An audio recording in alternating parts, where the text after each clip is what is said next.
Hello everyone, Exilium here, and today we're going to take a look at Mosin-Nagant. I'm probably mispronouncing that, but I am just terrible with names. But we'll go ahead and take a look at her kit, because if you watched me when I streamed on the release day, I did re-roll to get QJ, and then on the beginner banner I ended up getting Tololo, but then I went for a second dupe of Suami and ended up losing the 50-50 again to Mosin-Nagant. And she's actually really good and part of my core team right now. And I can see using her in the foreseeable future just because of some of her stuff in her kit. So we'll go ahead and take a look at it right now. And so the first one we'll take a look at is the trait/passive skill here. That's with hers. It's when an allied unit attacks an enemy unit outside of turn, but within range, if that enemy unit enters the stability break, Mosin-Nagant performs one instance of action support. And as you know, with all the other units that I've got, like QJ, act support is when they performs a support attack. So you do that, dealing physical damage equal to 80% of her attack, and then 2 points of stability damage. This effect can trigger up to 2 times per turn. After a support attack, Mosin-Nagant also gains 2 points of Confectance Index, and also gains Insight for 2 turns. And Insight it increases the range of her ultimate by 1 tile, and which is really useful for her as her ultimate is a sniping attack. Big thing with this is the same thing, and the same reason I like QJ, and even with Suami, is they all have these action supports where they will do attacks based on another unit acting. And that alone is making her really good on my current team, because my current team just pretty much wrecks bosses because of action support. And so you can kind of see it is, so Mosin-Nagant is kind of the finisher for my teams, because what will happen is I'll have Tololo attack, and when Tololo attacks, Suami will do her preemptive attack, then Tololo attacks, then QJ attacks, and then Mosin-Nagant will come in and finish off the boss. And usually on some of the bosses, I've actually killed them in 1 turn before they even act, with her kind of coming in and doing that final attack. And that's just from her passive there, which is really nice. And so we'll go ahead and take a look now at her other skills. And so first thing we'll look at is the basic attack here, Patrol Time. Just your normal basic attack does 1 enemy target within 9 tiles, 80% of her damage. Nice thing here is because she's a sniper unit, she has a 9 tile target distance. It's a lot better than some of the other units, so just that by alone she can hit pretty far. Now then we take a look at her second skill here, Target Victory, acted targeted debuff. Now this one doesn't have a cooldown, instead it has a cost. If you remember with the units, they can either have a cooldown where you're waiting on it with a free cost, or they can have this Confectance cost, and as you saw within the trait, she earns it from her action support. As well as starting with some of it. So this one has a cost of 1 to use it. And so this selects 1 enemy target within 9 tiles, dealing physical damage equal to 130% of her attack to them. And after attack, applies conductivity for 1 turn. What conductivity is basically a debuff on the enemy that when they take damage, it will be converted to paralysis on the next set of damage. And with that, paralysis makes it where they can't act. So if you're hitting a really tough enemy, this is a way to basically shut them down for that turn, since it lasts for a single turn there. Now, one nice thing about this is when you start getting farther into it, we'll look at her second skill here. This one's an active buff, gains 1 stack of active engagement. Oh, and this one costs Confectance cost of 1 as well. This is not a cooldown as well. So you can actually use both of these skills without having to wait a cooldown. But this one gains 1 stack of active engagement, which attacks deal electric damage, increasing damage dealt by 30%, effective once this buff cannot be cleansed. Now the main thing with this is it's a buff to herself, and you basically get extra command right after it. So commands other than movement can't be executed. So what you can do is you can use this, you can move, get to where you want in your position, use this skill, and then it lets her act again and basically do her attack. So she can basically apply it so all of her attacks, or any type of attack she does, will have electric damage. And every 3 times the skill is used, she will gain a shock. And so on the 3rd time she uses it, applies paralysis to the target for 1 turn. Before attacking activates 1 time. This is considered an electric buff. And so basically, she can just, even with the basic attack, when she attacks the enemy, it's going to paralyze them. It's basically a nice hard CC on the enemy that'll last for a single turn. So a nice little skill here. Pretty much whether you're going to do your other attacks, whether it's the basic attack or your other skill, you're pretty much going to want to always push this buff on her so that you can do the electric damage. Now, the last thing we're going to take a look at will be the ultimate. And so this one has that confectance cost of 4. So when it comes to managing her, because all of her skills use confectance index, you have to be kind of careful on how you want to utilize them. So with this one, it is a ultimate targeted buff. Same range of 9, it does a stability damage of 4. Select one enemy target within 9 tiles, dealing physical damage equal to 180% of attack to them if phase weakness is exploited. And that's kind of key on this because you're going to want to use your other buffs so that you're doing electric damage. Because if you can do electric, so if they're weak to electric, then it'll apply paralysis to them for 1 turn. So basically, your ultimate's going to if you're using it correctly, it's going to paralyze them for a turn if they are electric weak.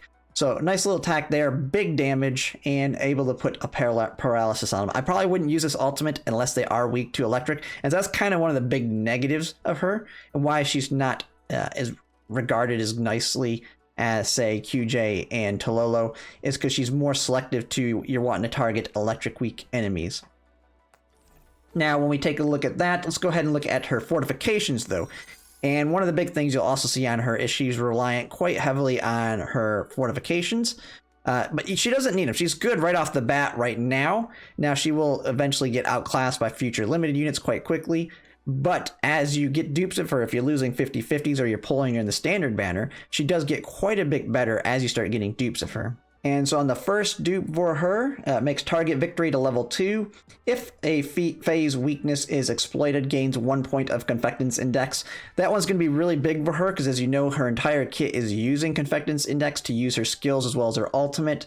And so this one just gives her a buff to be able to gain points much quicker because she's exploiting lightning weak enemies.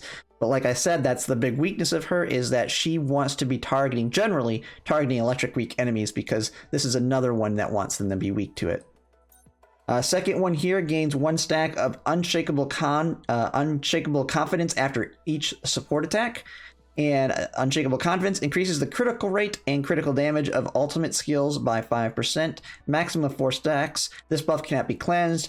And so as you're fighting, if you have this dupe, if you get to a boss where you're going to be in a longer fight and she's having to do her follow-up attacks alongside your other units, she's going to slowly build stacks of this and then maxes out at 4 stacks, but that's going to give her a 20% crit rate.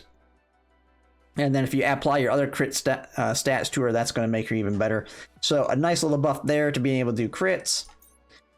Third one here gains 1 point of confectance index for each stack of Unshakable Confidence after using an ultimate skill.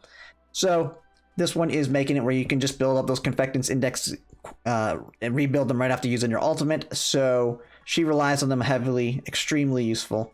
And then as you have 4 stacks, once you're maxed out at stacks, you're just gonna have them rolling in after you're gonna do your ultimate, and you're gonna be immediately available to use your other skills, or maybe you can get confectance indexes from another way as well. So just kind of start spamming ultimates to a certain extent, because you're going to be getting a lot of points once you hit this third segment. Fourth one here is before performing her support attack, she gains 1 stack of active engagement. Active engagement means that she's now, instead of just doing that default physical damage, she's going to do a follow-up as electric damage. And now that it's electric damage on her follow-up attack, if she's exploiting weakness, she's gaining confectance index there. So another way for her to easily start stacking them. And so you can kind of start seeing how these fortification segments are making her better and better, and why they say that they're really important for her kit. So we get to the 5th one here. Increase damage dealt in active engagement. So you remember that's if electric damage by an additional 10%. Every 2 times the skill is used, gain shock.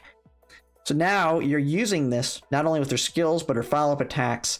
But every time it happens twice, she gets shock, which means then her following attack is now going to apply paralysis, meaning she can now paralyze an enemy in on her next turn, basically, which basically stops them in their tracks for a turn. And then the 6th fortification is when electric debuff is applied to an enemy target outside of turn. So outside of turn, she does follow-up attacks. That's outside of her turn. gains wise support, performs a support attack, so another one. And then the maximum number of support attack is increased by 1. So she now can, originally, if I remember, you can do 2. So if you look here, she can do, after a support attack, she does it, this can trigger up to 2 times, and that increases that to 3 on that fortification. And gains Y support, so she's basically just going to now become a good follow-up unit, just like QJ in that same extent, but she has a longer range, and she deals electric damage with hers.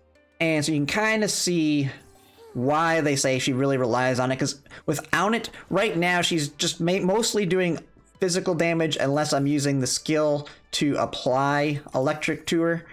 And if you're going to be using this, you're going to pretty much want to use this and then immediately roll into this skill, meaning it's going to cost 2 Confectance Index, which means you're going to struggle to be able to use her ultimate because you're going to be blowing them on the skills. So if you're not using the skills, you may just use your ultimate. So she's more of a physical damage dealer without her dupes. But now at the beginning of the game, why she's really good is because those support attacks are still very useful, and she's more of a generic damage dealer for me right now.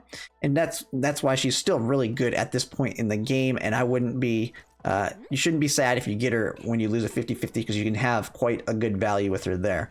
Now, when we go to her neural helixes here, there is some niceties in here that makes her even better as well, alongside those fortifications. And so we'll go to her common keys. You have the default buffs you have that you'll get as you're moving down here with your attack, defense, and all those little things. But the common keys are the big things. You can equip 3, or not common keys, the fixed keys. You can equip 3 of these on her, and so they each give significant boost to her abilities. So the first one here at the top, Security Patrol Squad. If the target has paralysis, increases stability point damage by 2 points. So if she's paralyzed them, or there could be another, if you have other electric units in your team, if they paralyze them, she'll just do 2 more points of stability damage to them. So that's really nice. So the bottom one here, when target victory deals electric damage, applies paralysis for 1 turn instead of conductivity. Right here, this one's a big one, and this would be probably the first one I go for. Note, because these are quite selective. You're not going to get a ton of these in the games. They're almost kind of similar to sort of Convalaria's Castella. They're not as stingy on them, but they're similar in the capacity that you're only going to get a limited amount of these. And so this one would be the one I would choose of this group for now, just because you're basically switching it from conductivity, which requires a following attack to paralyze them, to her just immediately paralyzing them with that one. We go to her second fixed keys over here, Orderly Maintenance. If the target has paralysis, apply 2 buffs to them before launching an attack. So she paralyzes them, or someone else paralyzes them. As soon as she's going to attack, she's going to put 2 debuffs on them. That's really nice, and that would actually pair really well with this one.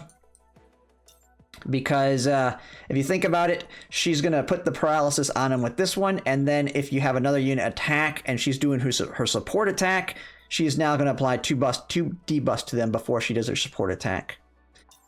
Then we have the fixed key Positive Mindset. When using the active skill Positive Mindset, one of her other skill, if the user has shock, their attacks ignore 50% of cover damage reduction. So this one's going to be a little bit situational. It's going to be nice, though.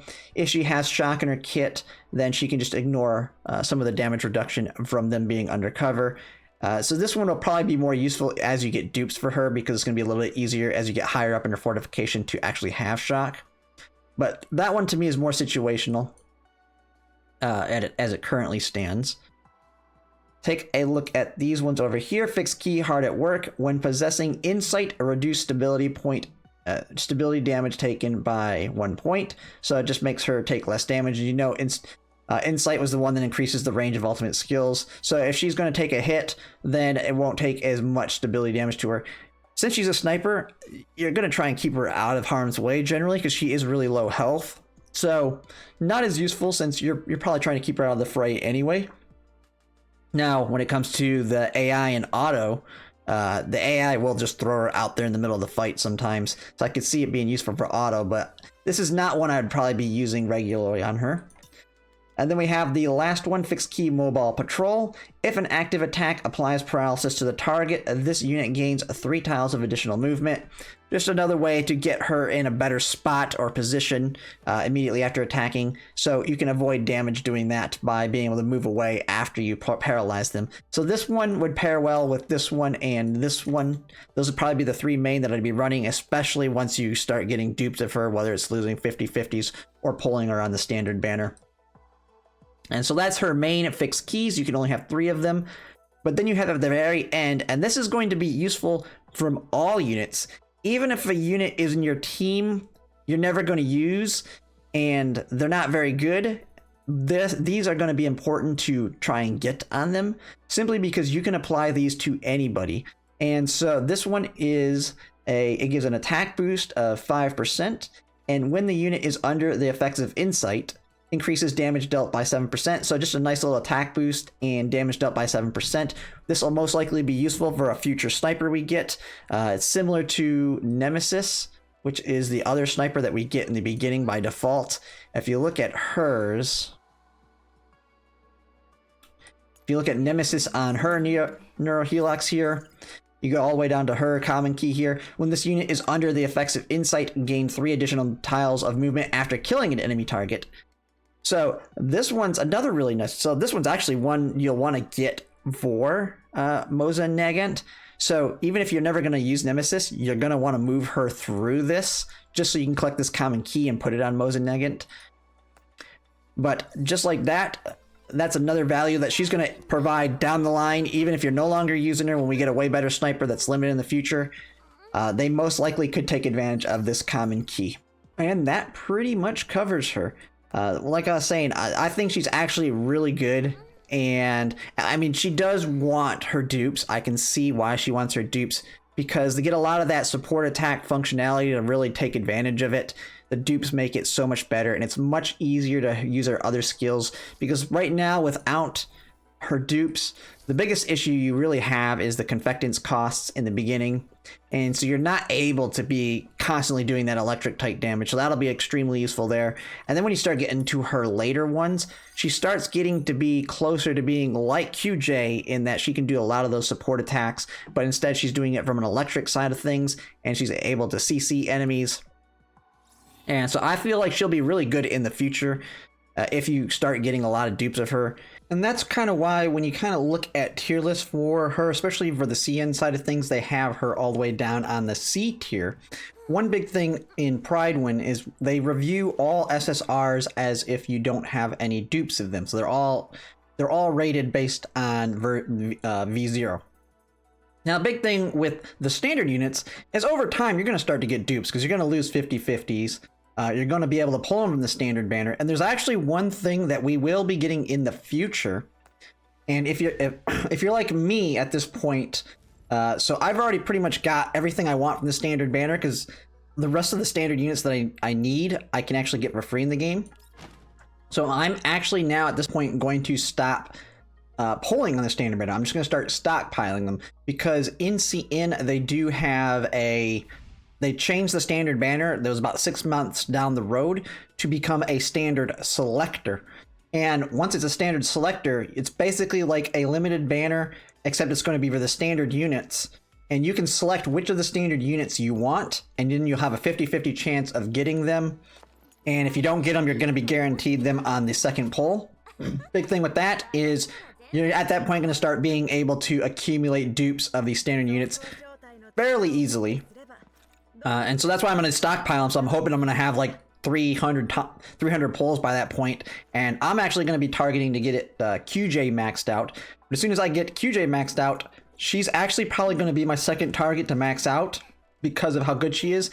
And on that tier list, it's looking at the version 0. I'd actually probably put her on an A or S tier maxed out on the CN version, just based on what I've seen. She's that good when you have all of her segments here. So if you have her on the 6th segment, she's probably going to be like an S tier unit compared to all the current limiteds. Now, by the time that comes out, there's going to be more and more limiteds that are going to be just outclassing her at that point. But still, she's going to be quite valuable. And if you're going to want to pull on duplicates, she's going to be, to me, the second priority after QJ down at that point. So that pretty much covers her. She's a great member of my team, and yeah, I lost the 50-50 trying to get my second dupe of Suomi, but I mean, she's definitely was probably the best thing I could get on that because it really made my team min-maxed at this point. Basically, probably the best you can pretty much have in this game at this point with these 4 units. So no, nothing lost there, and I will eventually end up maxing her out.